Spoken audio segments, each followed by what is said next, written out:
Shalom, shalom, shalom, peuple de Dieu. Que la paix et la grâce du Seigneur soient avec vous. Je suis heureux encore de vous retrouver sur les ondes de la radio Nord-Sud.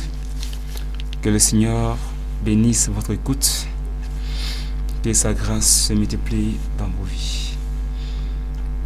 Alors, frères bien-aimés, le Seigneur nous permet de nous retrouver encore ce soir dans le cadre de notre émission Ainsi parle l'Éternel. Maintenant, ça suffit. Nous voulons saluer nos frères et sœurs du côté d'Umbam, des Bolova, du côté des Bibéines, de la Guinée équatoriale. Nous pensons à notre frère Raphaël. Shalom à toi, bien-aimé, si tu es à l'écoute. Shalom également à tous nos frères et sœurs d'Oyem. Shalom à notre frère Yannick, notre frère André Nkoulou et tous nos bien-aimés, les sœurs également dans le Seigneur du côté d'Oyem. Nous saluons également nos frères et sœurs du côté de Meyokier. Nous pensons comme ça à Maman Louise. Shalom à toi, maman, si tu es là et que tu nous écoutes. Que le Seigneur te bénisse, qu'il te comble de toutes ses grâces. Nous pensons également à nos frères et sœurs de Mivoul. Shalom à vous, bien-aimés frères dans le Seigneur. Vous qui aimez Jésus et vous qui passez tout votre temps à accorder un intérêt particulier à nos émissions, que Dieu vous bénisse. Shalom, shalom à vous. Shalom à tous nos frères et sœurs également qui se joignent à Bitam. Dieu vous bénisse. Je pense comme ça à tous nos frères et sœurs qui sont à l'écoute, qui également accordent un intérêt particulier à nos émissions. Que Dieu vous bénisse, que sa grâce soit avec vous. Alors, frères et sœurs, si vous attendez que nous mentionnons souvent le nom des personnes à l'antenne, c'est les personnes qui ont l'habitude de souvent nous appeler et nous poser des questions et chercher à comprendre certaines choses dans la parole de Dieu. Voilà, donc des personnes qui contribuent et qui participent n'est-ce pas, à nos émissions, que ce soit hors antenne comme en direct. Voilà, mais souvent, comme nous l'avons dit ici, les directs souvent perturbent l'enseignement et perturbent également certains auditeurs. Donc, si vous voulez nous dire quelque chose, il est important de nous envoyer soit des SMS. Nous vous ferons l'aimer plaisir de les lire et de juste prendre acte de vos préoccupations et vous apporter la solution que le Seigneur voudra vous faire savoir. Frères et sœurs, nous voulons adresser nos salutations et nos civilités à tous nos officiels à l'écoute. Nous pensons notamment au préfet du département Noutem, commandant de brigade, commandant de compagnie, au chef d'antenne de la documentation, le chef des quartiers, le chef des cantons et tous les administrateurs de la ville de Bitam. Que le Seigneur vous bénisse et du département d'un thème en général. Alors, nous, c'est l'église biblique du retour de Jésus-Christ, avec à sa tête notre papa Olomo Mangomo Dominique et votre serviteur Jean Armand Nyoité, prophète Roi Jean. Alors, frères et sœurs, ce soir, cet après-midi, nous allons partager quelque chose de merveilleux. Comme on a eu le dimanche, les malédictions sont le trait de la parole. Aujourd'hui, le Seigneur va nous donner un thème qui va aussi nous édifier, parce que les thèmes sont aussi les chants les uns après les autres. Et souvent, nous sommes dans l'embarras du choix. On ne sait pas vraiment quel thème donner, parce que ça se bouscule dans la tête. Et on demande au Saint-Esprit, Seigneur, tu connais les besoins de ton peuple, tu connais les besoins du moment, viens et permets à ton peuple d'être attentif. Alors, frères et sœurs, nous allons prendre nos Bibles dans le livre de Jean. Jean chapitre 6. Jean chapitre 6. Jean chapitre 6. Jean chapitre 6. Voilà. Le verset 1 à 14. Jean chapitre 6, verset 1 à 14. Avant de lire, frères et sœurs, alors, ça sera notre credo dans presque toutes nos émissions. Ça sera notre credo de dire à nos auditeurs d'être des partenaires. des partenaires comme Maman Louise du côté des Méotiers, qui est déjà notre partenaire officiel. Maman Louise nous a fait l'honneur, n'est-ce pas, d'apporter sa contribution depuis, je crois, bientôt 2 mois. Pendant que j'étais en retraite, j'ai eu écho de ses largesses, j'ai eu écho de son amour et son engagement pour le Seigneur, surtout l'intérêt qu'elle accorde à nos émissions, ainsi par l'Éternel. Maintenant ça suffit. Elle a apporté sa contribution et je lui ai demandé de remettre ces contributions au premier responsable de l'église biblique du Retour du Seigneur Jésus. Donc elle a remis cette contribution. Alors tous vos dons que vous allez nous faire parvenir, je ne suis pas à mesure de les saisir ou encore de les récupérer directement. Il y a quelqu'un qui s'en charge. Moi, mon rôle, comme le Seigneur l'avait dit dans le livre des Actes des Apôtres, si à bonne mémoire, Actes chapitre 4, ils avaient dit confie les responsabilités et les charges de faire la distribution des biens et des ressources qui rentrent aux personnes qui craignent Dieu, qui ont le Saint-Esprit. Et l'église apostolique primitive avait, n'est-ce pas, mandaté cette personne qui avait cette charge de recueillir les dons et de faire la distribution dans l'église. Alors, ma responsabilité à moi, c'est de vous annoncer la parole, vous enseigner, mais il y a un responsable qui va recevoir vos dons, vos contributions pour, n'est-ce pas, la continuité et la bonne marche de nos émissions sur les ondes de la radio Nord-Sud. Alors, frères et sœurs, s'il vous plaît, faites l'effort, faites l'effort pour que nos émissions continuent d'émettre. Il y a des milliers de foyers qui sont bénis, qui sont édifiés, n'est-ce pas, par les messages que nous véhiculons, que ce soit en direct ou en différé. Il y a des gens qui sont véritablement édifiés. Et nous faisons l'effort de vous satisfaire, n'est-ce pas? C'est pas tous les jours que je suis là, même quand je suis pas, il y a d'autres ministres de Dieu qui interviennent. Voilà. Et donc, nous vous proposons aussi d'autres ministres de Dieu qui vous instruisent, qui vous bénissent et ça vous fait du bien. Alors, il faut participer. La parole de Dieu déclare que la main qui arrose sera elle-même arrosée. Et il est aussi écrit que, n'est-ce pas, celui qui amasse à l'excès s'appauvrit. Celui qui amasse à l'excès s'appauvrit. On va un peu lire pour que vous compreniez, frères et sœurs, pour que vous compreniez que soutenir l'œuvre de Dieu ou encore financer ou encore participer, contribuer à l'avancement de l'œuvre du Seigneur, c'est attirer la faveur de Dieu dans nos vies, c'est attirer la grâce du Seigneur dans nos vies. Tel qui donne libéralement devient plus riche, et tel qui épargne à l'excès ne fait que s'appauvrir. L'âme bienfaisante sera rassasiée, et celui qui arrose sera lui-même arrosé. Alors nous vous invitons à arroser, parce que l'Église biblique, le retour de Jésus-Christ, a pour mission de construire un centre de réveil mondial habitable. Un centre qui va permettre aux enfants de Dieu habitables de se ressourcer spirituellement. On aura aussi une école biblique, pas théologique, une école biblique pour instruire, pour former, pour amener les gens à comprendre les profondeurs des Saintes Écritures. On aura également une formation sur la prière. Oui, la prière, qu'est-ce que c'est exactement? Comment prier? Dans quelle disposition il faut prier? Nous aurons également la formation sur la guérison divine. Voilà, Jésus est venu et la mission avec laquelle il est venu en tant que parole vivante du Seigneur, c'est pour guérir. Guérir le corps, guérir l'âme. Guérir le corps, guérir l'âme. L'esprit est déjà bien disposé. Il a seulement besoin de se connecter. Et tous ces principes-là, n'est-ce pas, sont dans les Saintes Écritures. Il faut être enseigné, il faut être instruit pour que tous ces principes et tous ces fondamentaux soient communiqués pour recevoir la guérison qui vient du Seigneur. Alors, frères et sœurs, on aura des modules d'enseignement, des modules qui seront pour nous, n'est-ce pas, des bases qui vont permettre aux frères et sœurs d'avoir, n'est-ce pas, les armes nécessaires, d'avoir l'instruction nécessaire, les capacités, les compétences nécessaires pour être utile dans le champ du Seigneur.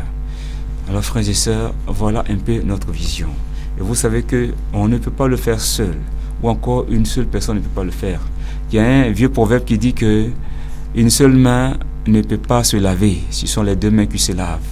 Alors frères et sœurs, si vous êtes à l'écoute, si vous aimez le Seigneur et vous voulez que des familles soient bénies, des gens soient bénis, il est important que chacun puisse contribuer à l'avancement de l'œuvre de Dieu, s'il vous plaît. Il est important que chacun de nous puisse contribuer à l'avancement de l'œuvre du Seigneur. Le texte que nous allons lire tout à l'heure va aussi encore nous ouvrir les yeux, n'est-ce pas, sur l'importance de contribuer à l'avancement de l'œuvre du Seigneur. Que Dieu vous bénisse. Alors, nous allons revenir à notre texte du jour. Notre texte est tiré du livre de Jean, chapitre 6, le verset 1. Jean, chapitre 6, le verset 1 à 15. Voilà. Mon thème, c'est « Faites-les asseoir ». Faites-les asseoir. Faites-les asseoir. Ok. Lisons la parole du Seigneur. Après cela, Jésus s'en alla de l'autre côté de la mer de la Galilée, de Tibériade. Une grande foule le suivait parce qu'elle voyait les miracles qu'il opérait sur les malades. Jésus monta sur la montagne et là, il s'assit avec ses disciples. Or, la Pâque était proche, la fête des Juifs. Ayant levé les yeux et voyant qu'une grande foule venait à lui, Jésus dit à Philippe, « Où achèterons-nous des pains pour que ces gens aient à manger ?» Il disait cela pour l'éprouver, car il savait ce qu'il allait faire. Philippe lui répondit, « Les pains qu'on aurait pour 200 deniers ne suffiraient pas pour que chacun en reçût un peu. » Un de ses disciples, André, frère de Simon-Pierre, lui dit, « Il y a ici un jeune garçon qui a 5 pains d'orge et 2 poissons. Mais qu'est-ce que cela pour tant de gens ?» Jésus dit, « Faites-les asseoir. » Il y avait dans ce lieu beaucoup d'herbes.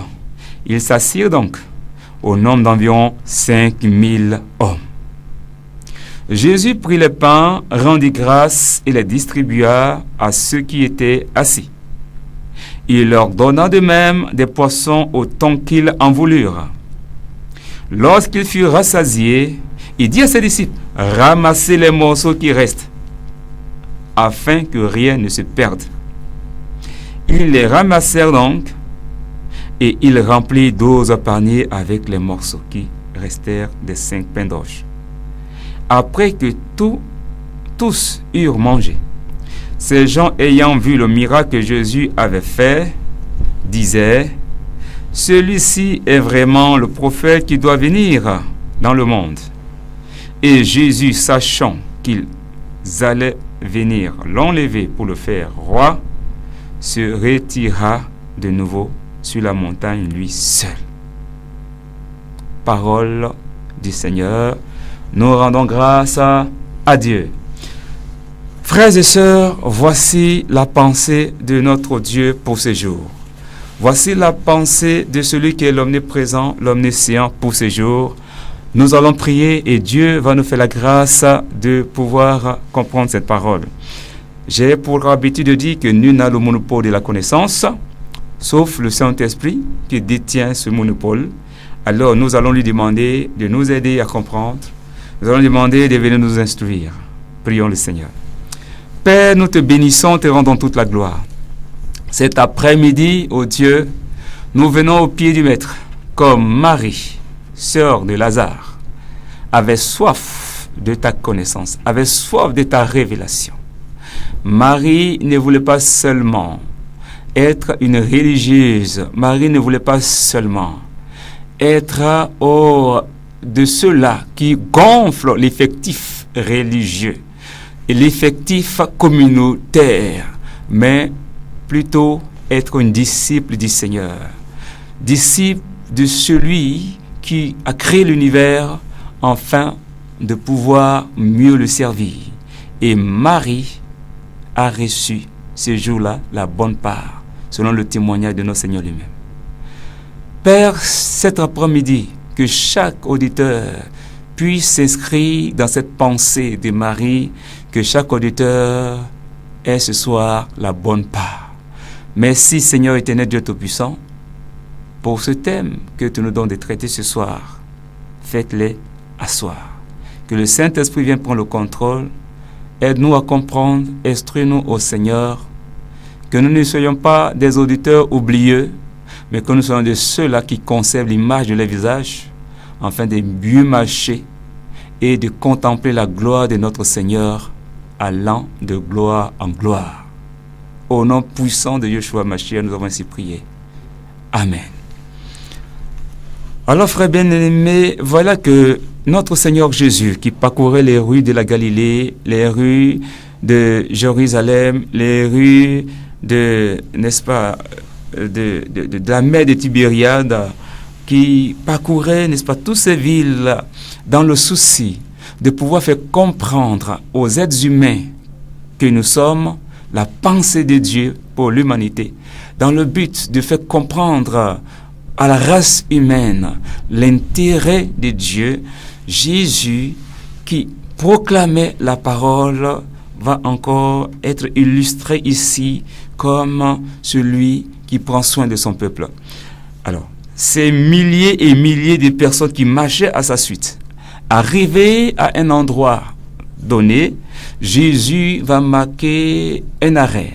Jésus va regarder le peuple. Jésus va se préoccuper du besoin du peuple. Il va dire à ses disciples, il est important que le peuple mange. Il est important que le peuple prenne des forces. Alors, il va demander à l'un de ses fidèles disciples, Philippe, qui était l'un des premiers disciples à faire l'évangélisation, parce que c'est Philippe qui avait impacté Nathanaël. C'est Philippe qui avait dit à Nathanaël que viens voir celui de qui Moïse a parlé, le Messie qui a été promis à Israël et tout et tout. Et Nathanaël aussi qui était un raisonneur, parce que certainement Nathanaël n'était pas un novice en la matière, c'était quelqu'un qui avait la connaissance, quelqu'un qui avait été instruit dans la loi de Moïse, et donc qui n'était pas le moindre des docteurs et des comment je vais appeler cela, des pharisiens. Il était instruit dans la voie du Seigneur, mais seulement qu'il était modeste dans sa foi. Ce n'était pas quelqu'un qui était radical. Donc quand Philippe va lui parler, il va humblement suivre Philippe, parce que Philippe lui avait dit, mais frère, j'ai assez parlé, viens et vois. Philippe va se déplacer, et Nathanaël va se déplacer et rejoindre Jésus. Et arrivé au niveau du Seigneur Jésus, Jésus va lui dire, voici un Israélite dans le cœur duquel il n'y a point de fraude.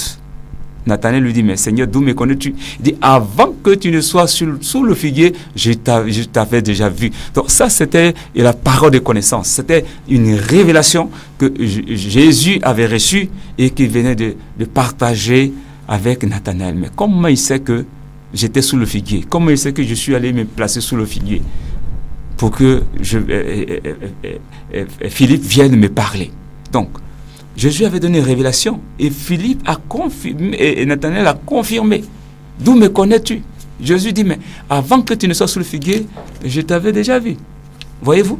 Donc, c'est ce Philippe-là qui avait cette hardiesse, qui avait cette finesse de gagner les âmes, qui avait ce cœur brûlant d'amener les gens à connaître Jésus, d'amener les gens à s'approcher de Jésus. Aujourd'hui, nous sommes dans un siècle, une génération où les gens ne font plus de l'évangélisation leur affaire. Ils ne font plus de l'évangélisation leur préoccupation. Ils ne se mettent plus à peine, n'est-ce pas, de faire rentrer les âmes dans la maison de Dieu. Je ne parle pas de la maison 4 murs, je parle du corps du Christ en général. La maison de Dieu, c'est une maison spirituelle. La maison de Dieu n'est pas charnelle. Et la Bible nous le dit clairement. Quand nous lisons dans les Saintes Écritures, la Bible nous dit que nous sommes une habitation de Dieu en esprit. Ça n'a rien à voir avec les quatre murs. Nous sommes une habitation de Dieu en esprit. Il faut attirer les gens à être cette habitation de Dieu en esprit. Il faut attirer les gens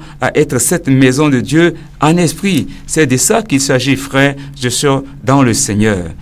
Nous devons être une habitation de Dieu dans l'esprit, selon Éphésiens chapitre 2, le verset 21 à 22. Nous devons être une habitation de Dieu en esprit, frères et sœurs. Donc Philippe avait cette habilité d'amener les gens à Jésus. Jésus va dire à Philippe, où achèterons-nous des pains pour que ces gens aient à manger? La parole de Dieu déclare qu'il disait cela pour l'éprouver car il savait ce qu'il allait faire. Philippe lui répondit, les pains qu'on aurait pour 200 deniers ne suffiraient pas pour que chacun en reçut un peu. Donc vous voyez que Philippe aimait Jésus, il prêchait l'évangile, il amenait les gens au Seigneur, mais il avait un problème de foi. Vous ne pouvez pas marcher avec le Seigneur sans que votre foi ne soit aiguisée. La foi, c'est une substance surnaturelle qui a la capacité d'attirer à nous des choses invisibles dans le visible. Donc, Dieu nous appelle, n'est-ce pas, à regarder dans l'invisible ce qui est disponible, ce qui est disposé et de le transposer, n'est-ce pas, dans le visible. Et pour qu'il y ait cette opération, n'est-ce pas, se manifeste, Hébreu nous en parle. Hébreu nous en parle. Hébreu nous donne les stratégies. Hébreu nous donne la technique qu'il faut suivre pour transposer une chose de l'invisible dans le visible. Voilà. Nous allons y arriver dans notre enseignement. Donc, Philippe suivait Jésus, mais il avait un problème de foi. Mais toi, tu invites les gens à Jésus. Tu leur présentes Jésus pour qu'ils aient le salut. Mais pourquoi ta foi se limite seulement que dans le salut et ta foi ne voit pas que tu peux également impacter ta vie matérielle, ta vie sociale. Ta foi croit qu'un démon peut être chassé. Ta foi croit qu'une maladie peut être guérie. Mais ta foi ne croit pas que Dieu est capable de faire apparaître de l'argent. Ta foi ne croit pas que Dieu est capable de t'attirer les ressources matérielles, les ressources financières. Ta foi ne croit pas que Dieu peut convaincre quelqu'un de venir être une bénédiction dans ta vie. Il y a des choses auxquelles ta foi croit, il y a des choses auxquelles ta foi ne croit pas. Il y a des choses auxquelles il y a des choses que ta foi accepte, il y a des choses que ta foi n'accepte pas. Donc voilà autant de problèmes que les chrétiens ont. Philippe avait ce même problème. Sa foi n'avait pas cette capacité de produire ou encore de matérialiser les choses matérielles, les choses naturelles. Jésus avait dit cela pour l'éprouver. La Bible dit si bien. Il disait cela pour l'éprouver. Quand on parle d'épreuve, on parle de test. Donc il a voulu le tester pour voir quel est le niveau de sa foi, pour voir s'il avait vraiment foi en Jésus, s'il croyait que Jésus avait la capacité d'impacter le naturel et de faire apparaître le surnaturel dans le naturel. Frère bien-aimé, Jésus l'a testé. Alors, la parole de Dieu déclare que un des disciples, André, frère de Simon-Pierre, lui dit, donc André est le frère de Simon-Pierre. Ce n'est pas à André qu'on s'est adressé.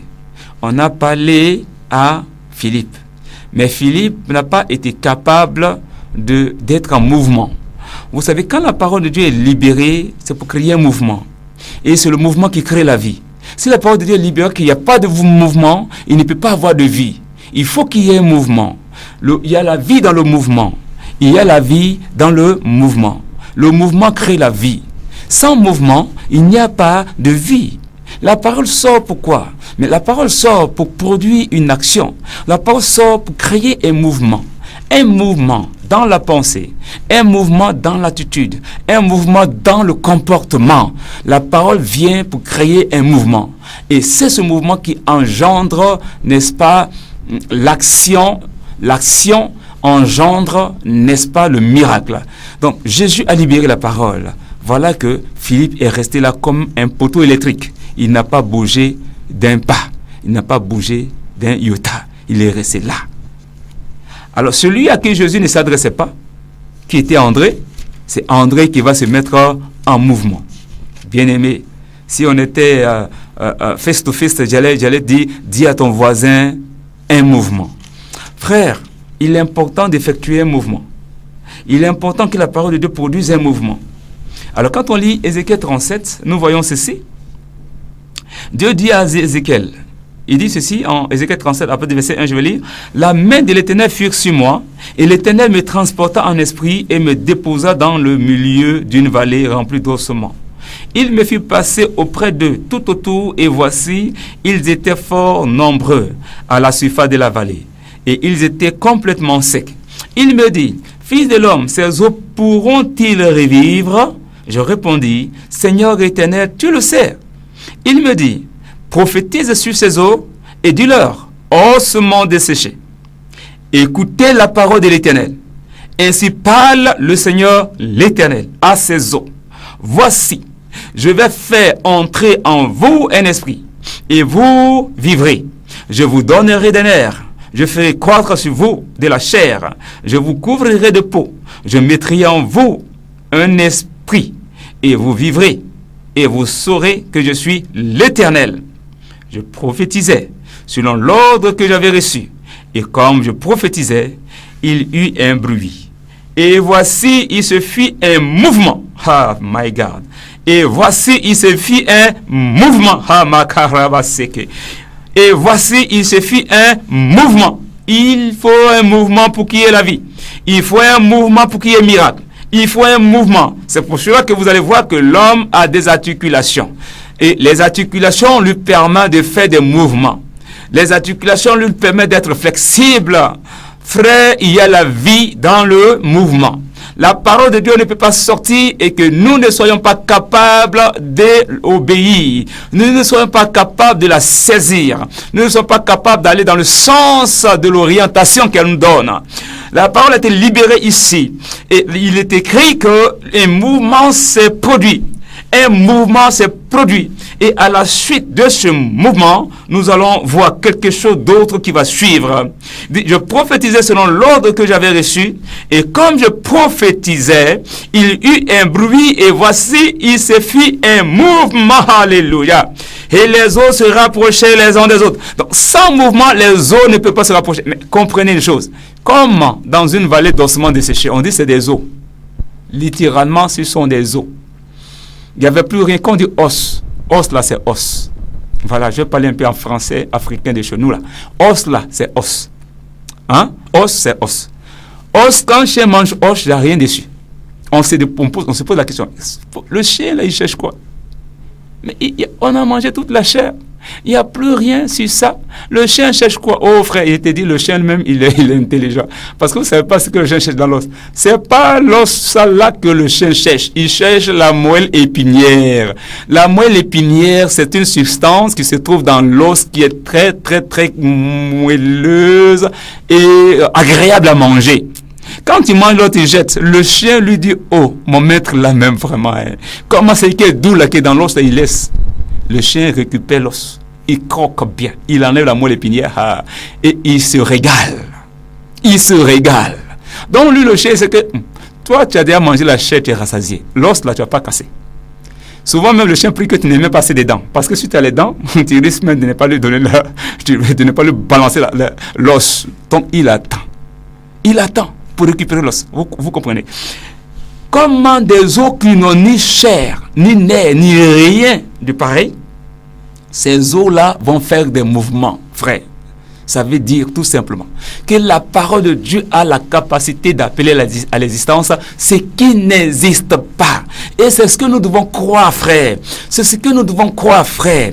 Ce qui fait que nous ne croyons pas, nous nous limitons à la matière qui est la chair, à la matière qui est le corps. Mais Hébreu nous dit, c'est pas la foi que nous savons que le monde a été créé par les choses invisibles, de sorte que tout ce qui a été créé par des choses invisibles. Frères et sœurs, le monde que nous voyons a été créé à partir des choses invisibles. Ça veut dire que ces choses-là, qui sont dans le visible que nous voyons aujourd'hui, existaient déjà, mais dans l'invisible.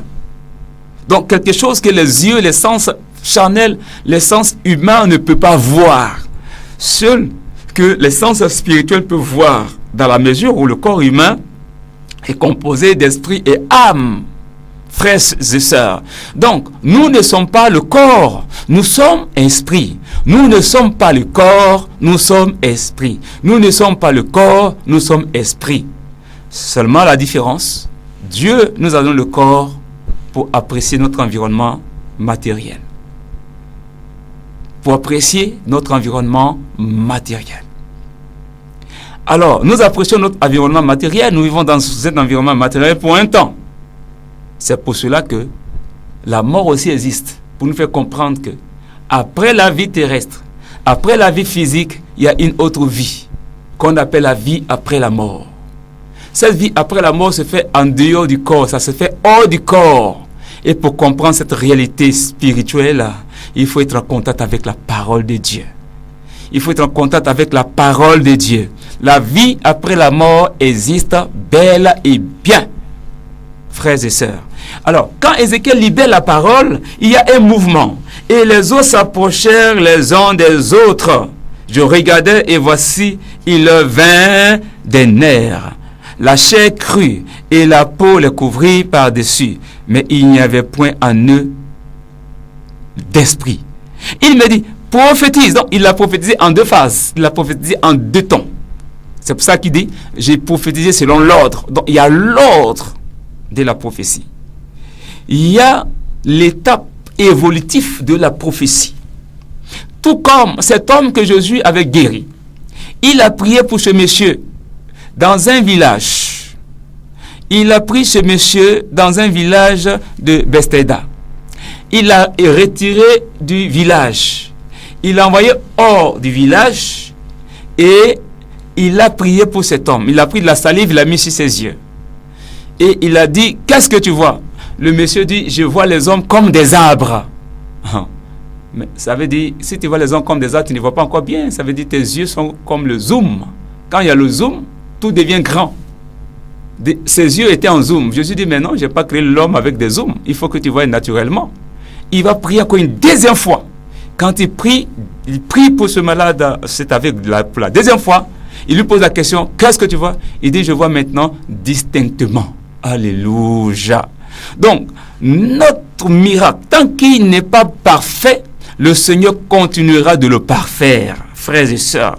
Donc, Jésus, dans ce texte d'Ézéchiel, Ézéchiel a eu à prophétiser en deux phases. Premièrement, pour créer d'abord le mouvement, afin que le mouvement puisse produire les nerfs, le mouvement puisse produire la chair, le mouvement puisse produire la peau, le mouvement puisse produire, n'est-ce pas, l'unité des eaux, l'unité de tout cet ensemble. La parole déclare qu'il n'y avait pas encore en eux l'esprit. Parce que c'est l'esprit qui donne vie. C'est l'esprit qui va faire que l'ensemble puisse se tenir debout. C'est l'esprit qui va faire que l'ensemble puisse maintenant marcher, parler et vivre. Pour combien de fois on montre ici l'importance de l'esprit en nous, frères et sœurs. L'importance de l'esprit en nous. Donc la parole crée un mouvement. Le Seigneur ne peut pas te parler et tu ne bouges pas. Le Seigneur ne peut pas te parler et tu es assis. On veut le réveil. Mais le réveil ne peut pas venir s'il n'y a pas de démarches qui sont entreprises. Le réveil ne peut pas venir s'il n'y a pas de démarches qui sont entreprises, frère. C'est lorsque nous entreprenons des démarches que le réveil peut être déclenché. Quand Néhémie a pris la destruction des murailles de Jérusalem, il a entrepris une démarche. Il a entrepris une démarche. Il a d'abord confessé les péchés de ses frères et sœurs. Il a confessé les péchés de ses ancêtres, de sa famille. Il s'est mis dans un état de jeûne, de privation de nourriture, pour mieux présenter sa requête à Dieu et pour mieux se disposer, pour mieux se disposer. Parce que le jeûne crée un climat favorable à la discipline. Une atmosphère favorable à la discipline. Voilà. Et il a pris cette disposition. Aujourd'hui, les gens combattent le jeûne dans les églises. Aujourd'hui, les gens combattent le jeûne dans notre époque. Ici, des exemples, tel a jeûné, il est mort, tel a fait ceci, machin. Mais si tel a jeûné, il est mort, ça n'engage que lui. C'est tellement que Dieu avait voulu que ça se passe ainsi. Mais lisons la parole de Dieu. Les disciples de Jésus ont bâti leur ministère sur le jeûne. Ils ont bâti leur apostolat sur le jeûne. Ils ont bâti la première église sur le jeûne. Les disciples qui étaient de la chambre haute, ils ne mangeaient pas le caviar, ils ne mangeaient pas le chocolat, ils ne mangeaient pas les bâtons de maïs et des paquets de bâtons de manioc et des paquets de concombres. Ils ne mangeaient pas cela, ils n'avaient pas le ventre rempli et ballonné de vin. Ils s'étaient privés. Après 40 jours d'expérience, d'apparition du Seigneur aux disciples, ils se sont mis dans la chambre haute. Donc, depuis la Pâque, jusqu'à la fête de la Pentecôte, de la gerbe qu'on devait secouer devant le Seigneur, ça faisait 50 jours. Donc, 50 jours veut dire, Pentecôte veut dire 50 jours après la Pâque. Pente veut dire 50. En grec. Donc, 50 jours après la Pâque. Donc, 50 jours après la Pâque, l'Esprit est descendu parce qu'on l'a cherché dans la sincérité. Et la parole de Dieu déclare dans le livre des Actes des Apôtres que Dieu, notre Père, a donné le Saint-Esprit à ceux qui lui obéissent. Le Saint-Esprit n'est pas donné à des bandits. Le Saint-Esprit n'est pas donné à des gangsters. Le Saint-Esprit n'est pas donné à des brigands, mais le Saint-Esprit est donné à ceux qui obéissent à Dieu. Donc, si nous sommes prêts à lui obéir, si nous sommes prêts à le servir sincèrement, de tout notre cœur, le Saint-Esprit nous sera donné. Le Saint-Esprit est donné à ceux qui obéissent au Seigneur. Alors, frères et sœurs, ces hommes et ces femmes ont cherché Dieu. Ils l'ont cherché dans le jeûne et dans la prière. Ils l'ont cherché dans le jeûne et dans la prière. Et l'Esprit de Dieu a été répandu sur eux. L'Esprit de Dieu a été répandu sur eux. Frères et sœurs, l'Esprit, il faut le rechercher. Quand l'Esprit est là, nous comprenons mieux l'Évangile. Quand l'Esprit est là, nous comprenons mieux le langage du Seigneur. Parce que Dieu, il communique par l'Esprit. Que ceux qui ont des oreilles entendent ce que l'Esprit dit aux églises. Donc, l'Esprit parle à l'Esprit. L'Esprit s'adresse à l'Esprit. Donc, si nous ne sommes pas suffisamment disposés, si nous n'avons pas, n'est-ce pas, cette attitude de communion avec Dieu, cette attitude de révérence, cette attitude d'humilité, de soumission, pour que nous puissions entendre du Saint-Esprit, il nous sera difficile que Dieu traite avec nous. Il nous sera difficile que Dieu traite avec nous. Jésus dit, faites-les asseoir. Quand André est venu pour dire, mais maître, Seigneur, il y a ici un jeune garçon qui a 5 pains d'orge et 2 poissons. Et ensuite, il pose la question, mais qu'est-ce que cela pour tant de gens? Mais lui, au moins, il avait fait déjà le mouvement. Même si après, il a commencé à douter, même si après, il a commencé à se poser des questions. Mais lui, au moins, il s'est mis en activité. Lui, au moins, il s'est jeté à l'eau pour dire, Jésus, voici, je t'ai apporté quelque chose. Et ce qui est frappant dans cette image, il n'a pas pris la nourriture avec un vieux papa de 50 ans et avec une vieille maman de 40 ou bien de 70 ans. Il a pris ces 5 pains et ces 2 poissons avec un jeune garçon, peut-être de 9 ans, de 8 ans, de 10 ans. Un jeune garçon. Il n'y a pas d'âge pour servir le Seigneur. Il n'y a pas d'âge pour servir le Seigneur.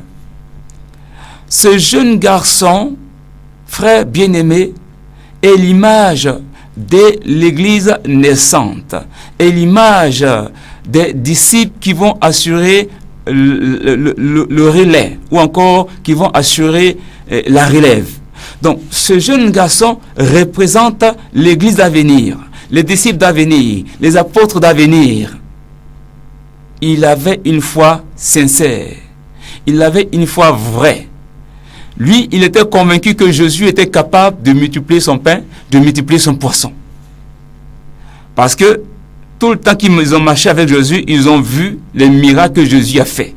Comment il chassait les démons, comment il guérissait les malades, comment il ressuscitait les morts, comment il faisait des choses extraordinaires. Donc, pour ce petit garçon, Jésus est capable de faire plus que ça. C'est pour ça que la parole de Dieu déclare que le royaume de Dieu est semblable aux petits-enfants. Ce jeune garçon était un enfant. Le royaume de Dieu est semblable aux petits-enfants parce que les petits-enfants croient. Ils croient sans toutefois douter, sans toutefois se poser des questions.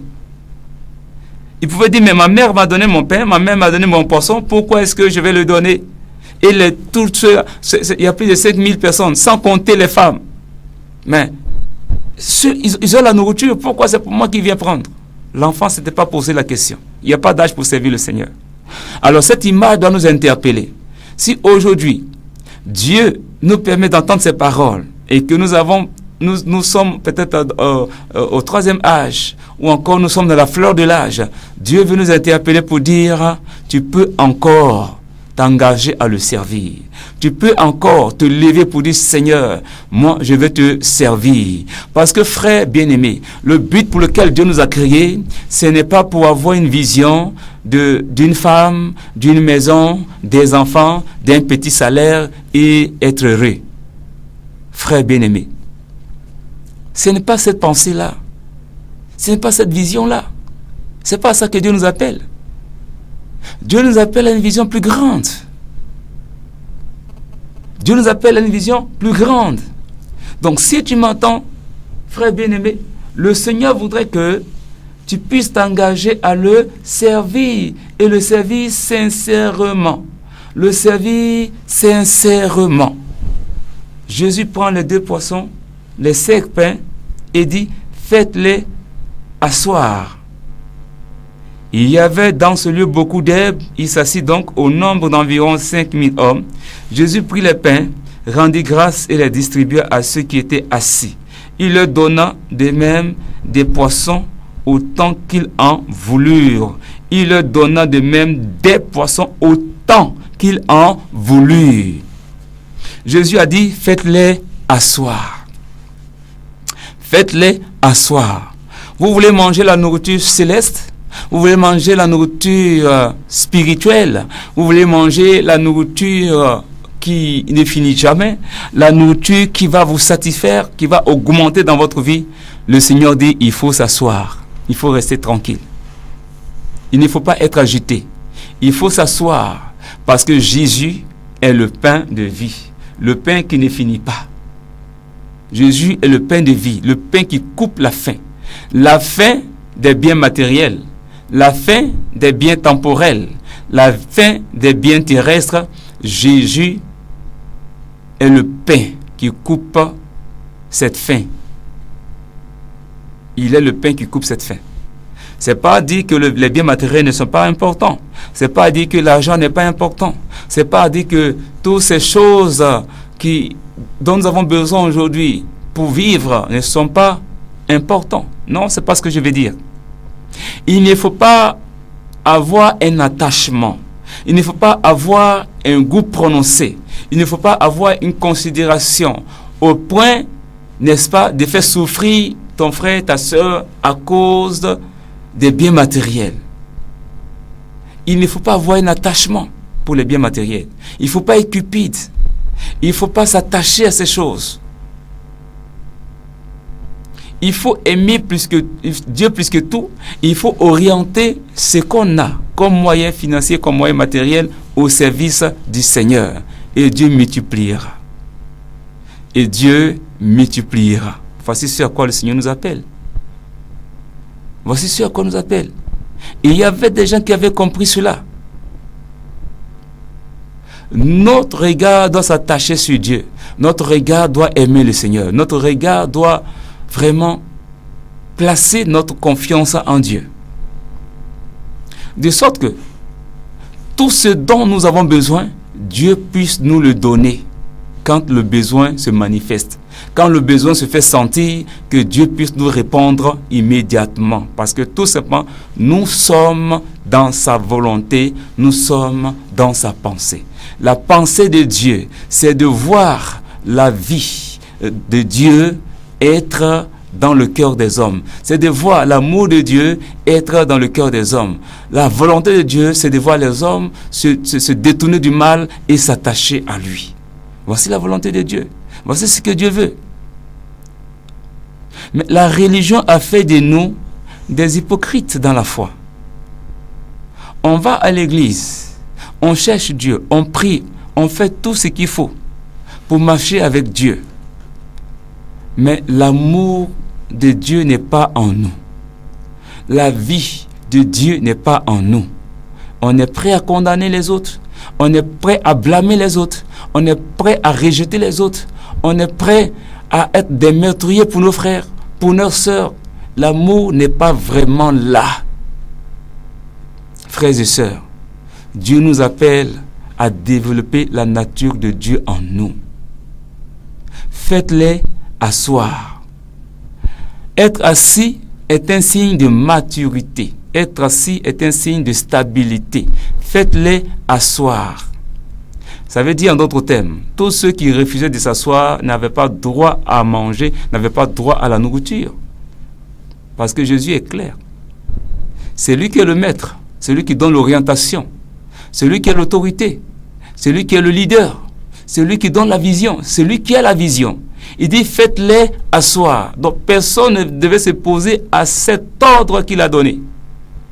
Il faut les faire asseoir et alors maintenant il faut leur donner à manger autant qu'ils veulent, donnez-leur. S'ils veulent manger 2 fois, s'ils veulent manger 3 fois, s'ils veulent manger 4 fois. On voit des cérémonies, quand vous partez, vous mangez, tu es servi la deuxième fois, dit non, c'est pas beaucoup pour tout le monde.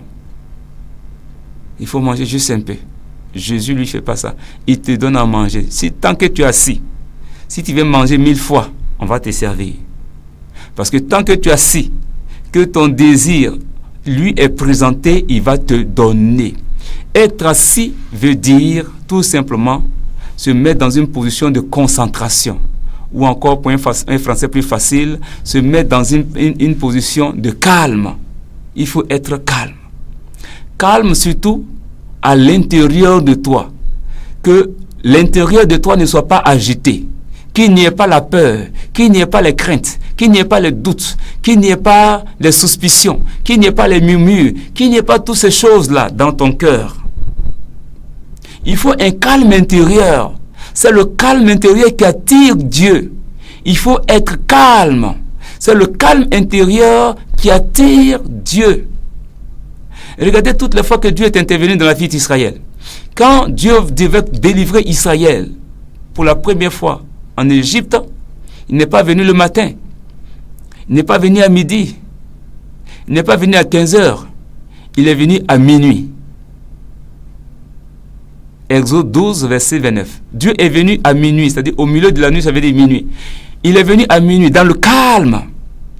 Parce que la nuit, tout est calme. Dieu agit dans le calme. Il agit dans le calme. Ésaïe 30, verset 15.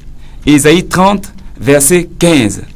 On est tellement agité que tout ce qu'on demande à Dieu, Dieu ne peut pas le faire. Parce qu'on est trop agité. On est tellement agité. Dieu n'aime pas les gens qui sont agités. Parce qu'un homme qui est agité devient un agitateur. Tu vas agiter les autres.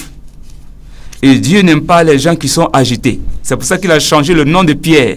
Pierre s'appelait roseau. Le roseau, c'est une plante qui est... le roseau, c'est les faux cannes à sucre. Les cannes à sucre sauvages, les cannes à sucre d'eau, qui sont... Bon, c'est pas les cannes, mais les cannes d'eau.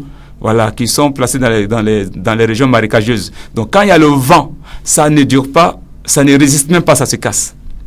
Donc, roseau, c'est ce que le vent balance à tout moment. Le vent peut balancer à tout moment. Roseau, c'est ce que le vent peut balancer à tout moment. Dieu n'aime pas les gens qui sont balancés à tout moment. Tu dis oui maintenant là. Après tu dis non. Tu peux dire à quelqu'un non. Et dans les minutes qui vont suivre, tu dis oui. C'est-à-dire, tu n'as même pas de décision. Tu n'as pas de caractère. On peut te balancer et te manipuler dans tous les sens. Tu n'as pas de caractère. Hein? Et comme les femmes par exemple. Le gars vient te draguer. Tu dis non. Mais dès qu'il va t'envoyer un petit morceau de pain, un petit morceau de poisson, tu as fini de manger, tu vas dire oui. Il t'a donné le petit jus, tu dis oui. Regardez-moi ça. Voilà, des gens sans caractère. Des gens qu'on balance dans tous les sens. Dieu dit à Pierre, tu ne vas plus t'appeler roseau. Simon qui est roseau, mais tu vas t'appeler Pierre, c'est-à-dire caillou. Quand le vent souffle, tu es là. Quand les choses tremblent, tu es là. Tu ne bouges pas, tu es calme, tu es là, dans ta position. Personne ne peut te secouer. Personne ne peut te faire agiter. Personne. Tu es là, calme. Voilà. Ésaïe 30, verset 15, je lis. Il dit, « Car ainsi parle le Seigneur, l'Éternel, le Saint d'Israël. C'est dans la tranquillité et le repos que sera votre salut. » Salut veut dire délivrance. Salut, par définition, veut dire sozo, traduit selon le grec. Ça veut dire sozo. Sozo, c'est délivrance. Donc, c'est dans la tranquillité et le repos que sera votre salut.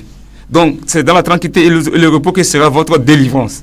C'est dans le calme et la confiance que sera votre force. C'est dans le calme et la confiance. Donc, frère, Dieu nous appelle à être calme. Dieu nous appelle à être tranquille. Donc, faites-les asseoir. Qu'ils ne restent pas debout, inquiets, soucieux. Qui pensent à leur avenir, qui pensent à leur vie. Les gens marchent, ils vont à l'église, ils lisent la Bible, mais ne croient même pas en Dieu, n'ont même pas la foi en Dieu. Parce que quand tu as la foi en Dieu, tu n'es pas agité. Quand tu as la foi en Dieu, tu ne parles pas trop. Quand tu as la foi en Dieu, tu sais que si tu perds le téléphone aujourd'hui, Dieu peut te donner un autre téléphone. Tu sais que si tu perds quelque chose de valeur aujourd'hui, Dieu peut te donner quelque chose qui a plus de valeur que ce que tu as perdu. Les gens n'ont même pas la foi en Dieu, la foi en Dieu. Le Seigneur a dit, dans le livre de l'Ecclésiaste, jette ton pain à la surface des eaux et avec le temps, tu vas le retrouver. Je peux dire, ok, ce mois-ci, je jette mon salaire à l'eau pour soutenir les émissions. Je jette mon salaire à l'eau pour soutenir le ministère. Je jette mon salaire à l'eau pour telle chose, parce que je veux voir Dieu à l'œuvre dans ma vie. Jette ton pain. Le pain, c'est le salaire. Le pain, c'est ce qu'on gagne. Le pain, ce sont les revenus mensuels, mais les revenus quotidiens. Mais si tu es capable de jeter ton pain par la foi, le Seigneur dit tu vas le retrouver. Donc, beaucoup marchent avec le Seigneur mais n'ont pas la foi. Beaucoup marchent avec le Seigneur mais ils ne croient même pas que Dieu est capable de restructurer leur avenir. Dieu est capable de restructurer leur lendemain. Voilà. Faites-les asseoir. Celui qui n'est pas assis là, il n'aura rien, il n'aura pas rien ici. Faites-les asseoir. Et la parole de Dieu déclare qu'il y avait de l'herbe là, à cet endroit, il y avait de l'herbe. Il y avait de l'herbe fraîche. Il y avait de l'herbe en abondance. L'herbe parle de quoi?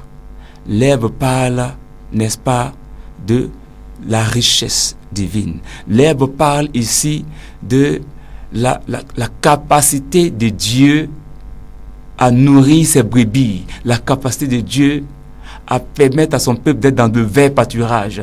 Parce que le peuple de Dieu est comparé à des brebis. Il fallait bien qu'il y ait des herbes pour dire que quand vous êtes avec le Seigneur, il y a de l'approvisionnement incessant là où vous êtes. Il y a l'approvisionnement incessant là où vous êtes. Ça veut dire, ce qu'il vous faut pour réussir là, ça se trouve là où vous êtes. Ce qu'il vous faut pour réussir n'est pas à New York. Ce qu'il vous faut pour réussir n'est pas quelque part. Ce qu'il vous faut pour réussir se trouve là où vous êtes. Seulement, il faut avoir un coup d'œil céleste. Il faut avoir un coup d'œil spirituel. Il faut avoir un coup d'œil divin. Il faut avoir un coup d'œil qui vient du ciel pour découvrir ce que Dieu a préparé pour nous. Oh, c'est magnifique, frère. C'est magnifique, frère. Les gens marchent avec le Seigneur, mais ils n'ont pas ce coup d'œil. On va lire un texte dans le livre de Genèse, Genèse chapitre 21. Nous allons voir. On va lire un peu. Genèse chapitre 21 à partir du verset 8. L'enfant grandit et fut sévré, et Abraham fit un grand festin. Le jour où Isaac fut sévré, Sarah vit rire le fils d'Agar, l'Égyptienne. Le fils d'Agar, l'Égyptienne, avait enfanté à Abraham. Et elle dit à Abraham, chasse cette servante et son fils, car le fils de cette servante n'héritera pas avec mon fils, avec Isaac. Cette parole déplut fort aux yeux d'Abraham à cause de son fils. Mais Dieu dit à Abraham, que cela ne déplaise pas tes yeux, à cause de l'enfant et de ta servante. Accorde à Sarah tout ce qu'elle te demandera, car c'est d'Isaac que sortira une postérité qui te sera propre.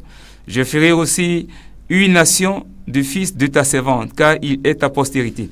Abraham se leva de bon matin, il prit du pain et une outre d'eau qu'il donna à Agar et plaça sur son épaule. Et sur son épaule, il lui remit aussi l'enfant et la renvoya. Elle s'en alla et s'égara dans le désert de Beersheba. Quand l'eau de l'outre fut épuisée, elle laissa l'enfant sous des arbrisseaux et alla s'asseoir vis-à-vis à une portée d'arc, car elle disait que je ne vois pas mourir mon enfant. Elle s'assit donc vis-à-vis de lui et leva la voix et pleura, comme les femmes aiment beaucoup pleurer là. Elles ont tellement les larmes pour pleurer. Dieu entendit la voix de l'enfant et l'ange de Dieu appela du ciel Agar et lui dit, qu'as-tu Agar? Ne crains point, car Dieu a attendu la voix de l'enfant dans le lieu où il est. Alléluia. Vous voyez, Dieu n'est pas dans les pleurs. Tu peux pleurer, mais Dieu ne va pas t'exaucer. Dieu est dans la parole. Il faut parler avec lui. Il faut le convaincre. Il faut l'amener à agir. Ne crains point, car Dieu a entendu la voix de l'enfant dans le lieu où il est. Verset 18. Lève-toi, prends l'enfant, saisis-le de ta main, car je ferai de lui une grande nation. Et Dieu lui ouvrit les yeux, et elle vit un puits d'eau. Elle alla remplir d'eau l'outre et donna à boire à l'enfant. Alléluia. Voyez-vous, quand Agar s'est perdue dans le désert, et il a eu un problème de manque avec son fils, elle a commencé à pleurer. Le petit enfant, il peut peut-être avoir 12 ans ou 13 ans. Ce petit enfant a parlé à Dieu parce qu'il connaissait le Dieu de son père Abraham. Connais le Dieu de ton père, ça sera un prochain thème. Connais le Dieu de ton père. Connais le Dieu de ton père. Il connaissait le Dieu de son père Abraham. Il a parlé au Dieu de son père. Dieu a entendu la voix de l'enfant de là où ils étaient. Ils ne sont pas allés à New York, ils ne sont pas allés aux États-Unis, ils ne sont pas allés quelque part. Là où ils étaient, Dieu a dit, regarde, Agar, il y a un puits à côté de toi, regarde. Le puits était là tout le temps, mais c'est parce qu'elle pleurait, elle était perturbée, elle était dérangée, qu'elle ne voyait pas le puits. Si vous n'êtes pas assis, il y a des choses que vous ne pouvez pas voir. On dit, elle alla s'asseoir vis-à-vis à une portée d'arc, car elle disait que je ne vois pas mourir mon enfant. Et elle s'assit donc vis-à-vis de lui et leva la voix et pleura. Dieu entendit la voix de l'enfant.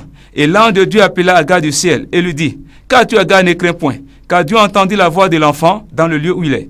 Lève-toi, prends l'enfant, saisis-le de ta main, car je ferai de lui une grande nation. Et Dieu lui ouvrit les yeux, et elle vit un puits d'eau. Et elle alla remplir d'eau l'outre et donna à boire l'enfant. Dieu a ouvert ses puits, Dieu a ouvert ses yeux, elle a vu le puits. Pas à cause de ses pleurs, mais à cause de la prière de l'enfant. Elle allait s'asseoir d'abord. C'est quand elle s'assit qu'elle allait s'asseoir que le miracle s'est produit. Au moins, elle a pleuré, mais elle a compris qu'il faut s'asseoir. Elle s'est assise. Asseyez-vous, frères et sœurs. Ne vous promenez pas de gauche à droite. Asseyez-vous. Cherchez à vous asseoir. Asseyez-vous quelque part pour que vous recevez la parole. Asseyez-vous quelque part pour entendre la voix de Dieu. Ismaël a prié, mais ce n'est pas lui qui a entendu la voix de Dieu. C'est sa mère qui a entendu la voix de Dieu. Il y a une révélation là. Le temps est déjà venu, je ne vais pas donner cette révélation. Mais Ismaël a prié, mais c'est Agar qui a entendu la révélation. Les fils prient, mais ce sont les pères qui entendent. Les fils parlent, mais ce sont les pères, les mères qui entendent la voix. Oh frère, commence à prier. Parle à Dieu. Dieu permettra que ta mère attende, que ton père entende, qu'il te donne l'orientation et que tes problèmes s'arrêtent. Faites-les asseoir. Alors que Dieu vous bénisse. Frères et sœurs, asseyez-vous dans la foi et comprenez qu'il est important que chacun de vous mette sa main à la pâte pour contribuer à l'avancement de l'œuvre de Dieu. Soyez assis et Dieu ouvrira vos yeux sur la manne financière. Dieu ouvrira vos yeux sur la solution à vos problèmes. Dieu ouvrira vos yeux sur ce qu'il vous faut pour impacter, pour vous lever, pour voir la gloire du Seigneur. Asseyez-vous et vous verrez la gloire de Dieu. Que Dieu vous bénisse. Je vais prier pour vous rapidement. Seigneur, merci pour nos frères et sœurs qui étaient debout, agités de part et d'autre, qui ne comprenaient pas le principe spirituel. Permets-leur maintenant de s'asseoir, de produire le calme dans leur esprit, le calme dans leur cœur, le calme dans leur pensée, et de voir le miracle de Dieu se produire dans leur vie, au nom de Jésus. Seigneur éternel, pendant que l'enfant spirituel, l'enfant qui est dans leur être intérieur, cet enfant qui croit tout, qui accepte tout, qui est en eux, qui connaît la nouvelle naissance, qui a expérimenté la nouvelle naissance, cette foi infantile qui est en eux, cette fois se réveillent et qu'ils entendent ta voix leur parler pour qu'ils voient la source des miracles. Merci Seigneur d'ouvrir les yeux, que chacun puisse saisir l'opportunité qui lui est présentée et que chacun puisse saisir son miracle ce soir au nom puissant de Jésus. bénis, les fortifie, restaure et que la gloire te revienne, Père. Au nom puissant de Yeshua Mashiach, nous avons ainsi prié. Amen. Dieu vous bénisse. Pour nous, ceux qui veulent nous contacter pour plus d'informations, qui veulent réellement participer au financement de nos émissions, appelez-nous au 06 83 24 78.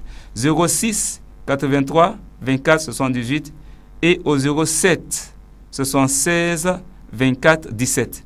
07 76 24 17. Que Dieu vous bénisse. Bonne soirée à vous. Et demain, sous le coup de 17h, nous allons vous retrouver. Shalom, shalom, shalom, shalom. À bientôt.